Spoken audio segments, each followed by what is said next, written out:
যারা বাংলা বক্স করছেন, স্পিকারের পেপার কয়েল করতে পারছেন না ভিডিওটা, তাদের জন্য ডবল পেপার দিয়ে স্পিকার কয়েল পেপার করানো হচ্ছে।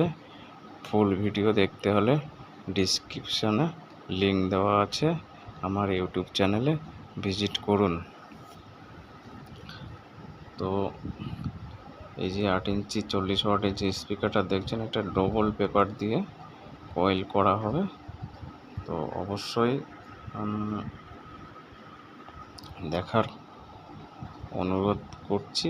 আপনারা যারা এই ধরনের স্পিকার করতে পারছেন না, বেস কম হচ্ছে বা বেস ফেটে যাচ্ছে, তাদেরকে বলবো যে এরকম একটা স্পিকার করে আপাতত টেস্টিং করে দেখুন। আর যারা আমার চ্যানেলে এখনও নতুন আসেনি, তাদেরকে